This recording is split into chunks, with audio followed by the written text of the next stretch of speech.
In November 1720, a pirate captain named Edward England captured a merchant vessel called the Cassandra off the coast of Madagascar. The battle lasted 3 hours. England's pirate crew suffered 11 dead and 23 wounded.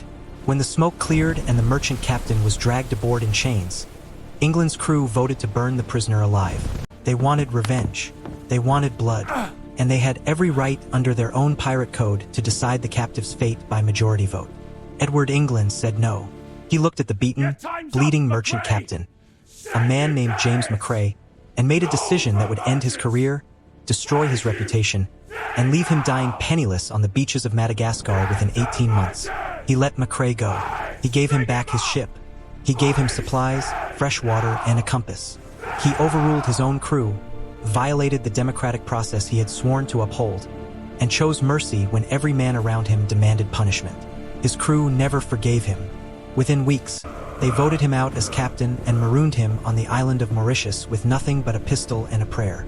The most feared pirate captain in the Indian Ocean was destroyed not by the Royal Navy, not by a storm, not by a rival pirate fleet, but by a single act of fairness. And here's the part that nobody tells you. Edward England wasn't the exception. He was the pattern.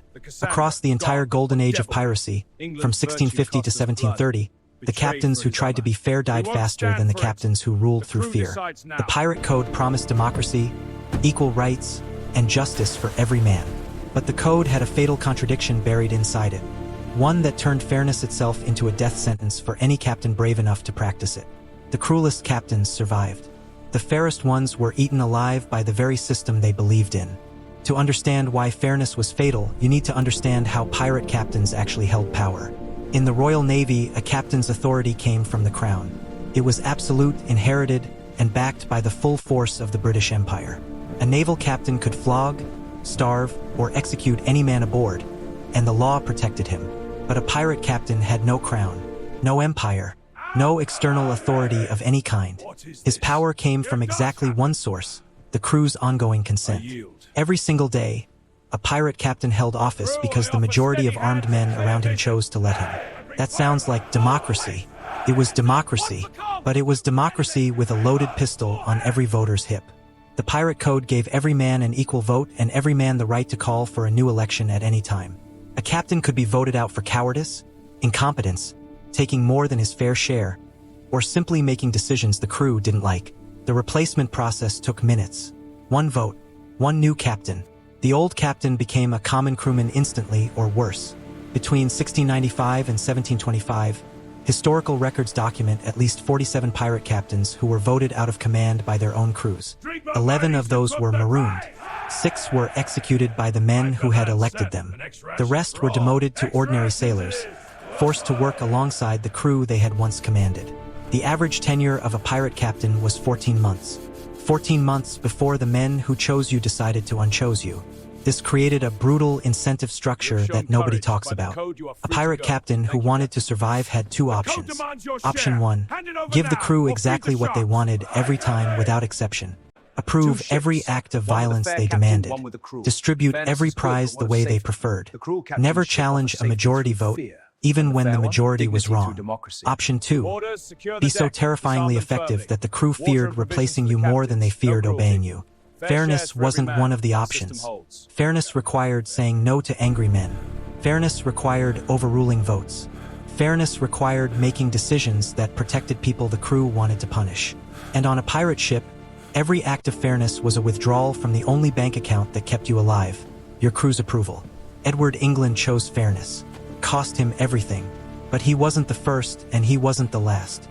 Here's where it gets interesting. Edward England wasn't destroyed by cruelty.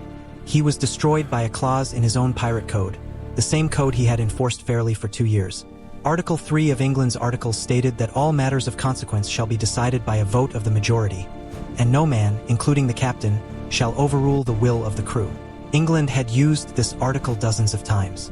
He had enforced fair votes on prize division, on navigation routes, on whether to attack or retreat. The system had worked perfectly because England's judgment had always aligned with the crew's desires. But the Cassandra vote was the first time his conscience pointed in one direction and his crew pointed in the other. Think about that. The pirate code was designed to prevent tyranny. It stripped captains of absolute power specifically so that no one man could impose his will on the group. It was the most democratic system on the ocean. And it worked until a captain tried to do something moral that the majority opposed. Then the same mechanism that prevented tyranny became the mechanism that punished mercy. The code didn't distinguish between a captain who overruled his crew to steal extra treasure and a captain who overruled his crew to save an innocent man's life. Both were the same offense. Both were violations of the democratic process. Both carried the same punishment. England's quartermaster, a pirate named John Taylor, a cold, ambitious man who had wanted the captaincy for months, called the vote 3 weeks after the Cassandra incident. The charge was simple. The captain had violated Article 3 by overruling a democratic decision. The evidence was undeniable. England had done exactly what he was accused of doing, and every man aboard had witnessed it. England's defense was equally simple. The crew's vote was to torture and execute a defenseless prisoner. He had a moral obligation to prevent it. He had saved the crew from committing an act that would have brought the full vengeance of the East India Company down on their heads. It was the strongest defense any pirate captain ever gave. It was logical, strategic, and morally sound. The crew voted against him unanimously, not because his argument was weak, because his argument didn't matter. The code said the majority ruled. England had broken that rule. Every other consideration was irrelevant. Consider this. In modern democracies, we build protections against exactly this problem. Constitutions, bills of rights, independent courts, systems that prevent the majority from using democratic power to do terrible things. The Pirate Code had none of these safeguards. It was pure majority rule with no ceiling and no floor. The majority could vote to divide treasure fairly, and the majority could vote to burn a man alive, and both votes carried identical legal weight. Edward England discovered the darkest truth about pure democracy. Without limits, the same system that gives every man a voice can silence the one man who speaks for mercy. Edward England wasn't an isolated case. The pattern repeated across the entire Golden Age with mechanical precision. Captain Samuel Bellamy, the same Bellamy who survived 19 days in the doldrums, was one of the most generous pirate captains in recorded history. He paid his pirate crew above the standard share rates. He released captured sailors unharmed so consistently that merchant crews began surrendering to him without a fight, knowing they'd be treated fairly. His captured sailors called him the Prince of Pirates. His own pirate crew called him something less flattering, soft. In February 1717, Bellamy captured the slave ship Witta Galley carrying over 4.5 tons of gold and silver. It was the largest single pirate prize in Caribbean history. Bellamy divided it according to the code, every man receiving his exact share, the wounded receiving their compensation first. He then made a decision that was characteristically fair and strategically brilliant. He released 30 captured sailors with provisions and a small vessel, calculating that their testimony about generous treatment would encourage future merchant crews to surrender quickly, reducing casualties on both sides. His pirate crew accepted the logic, but they remembered it. Every act of mercy became a data point in a growing ledger of doubt. Was Bellamy too soft to make hard decisions? Would he release a prisoner who might lead the Navy back to them? Was his fairness a luxury they couldn't afford? When the Witta sank in a storm off Cape Cod 2 months later, killing Bellamy and all but 2 of his 146 pirate crew members, the historical record froze. But accounts from the 2 survivors suggest that trust in Bellamy's leadership had been eroding for weeks before the storm. Fair distribution of the largest treasure in pirate history hadn't bought loyalty. It had bought time. Now compare Bellamy to Edward Lowe. Lowe was arguably the cruelest pirate who ever lived. He tortured prisoners for entertainment. He once forced a captured captain to eat his own severed ears. His pirate crew feared him with a totality that bordered on religious devotion. And Lowe held his captaincy for nearly 3 years, twice the average. Not because his pirate crew loved him, but because the alternative to obeying Lowe was worse than obeying him. Lowe's pirate code contained the same democratic articles as England's and Bellamy's. His crew had the same right to vote him out at any time. But nobody ever called the vote. Not because Lowe was popular. Because every pirate crew member knew that Lowe would kill whoever called it before the vote could be completed. The democratic process existed on paper. In practice, fear had made it decorative.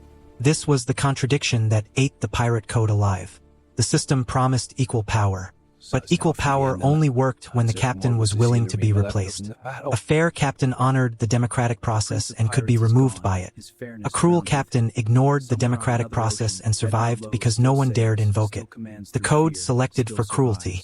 It was designed to prevent tyranny, and instead it created a system where only tyrants could endure. But here's what the history books leave out. The cruel captains didn't actually win. Edward Lowe was eventually abandoned by his own pirate crew in 1724. Not voted out, not marooned through the democratic process. His men simply waited until he fell asleep, took the ship's boat, and vanished into the night.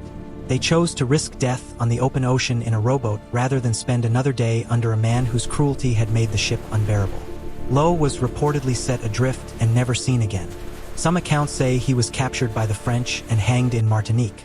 Others say he died at sea, alone on a ship he could no longer sail by himself. The most feared pirate captain in the Caribbean ended his career commanding a vessel with a crew of 0. John Taylor, the man who replaced England through a carefully orchestrated vote, lasted 11 months before his own pirate crew began fragmenting.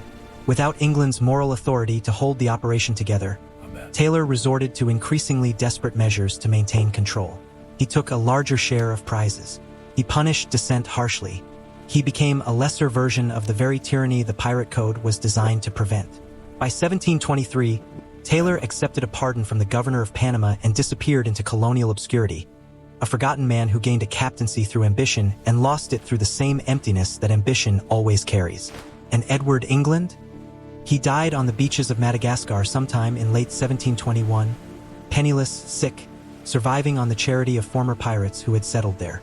The historical record gives him one paragraph: the man who chose mercy over survival. The captain who proved that the pirate code's greatest strength, its democracy, was also its most lethal flaw. But England's story planted something that outlived him. James McCrae, the merchant captain whose life England saved, returned to the East India Company and eventually became the governor of Madras, one of the most powerful colonial positions in India. McCrae never forgot what England did. He spent the rest of his career advocating for the humane treatment of captured pirates, arguing that men who showed mercy deserved mercy in return. England's single act of fairness didn't save him, but it echoed through decades, changing policy, changing minds, changing the way an empire treated its enemies.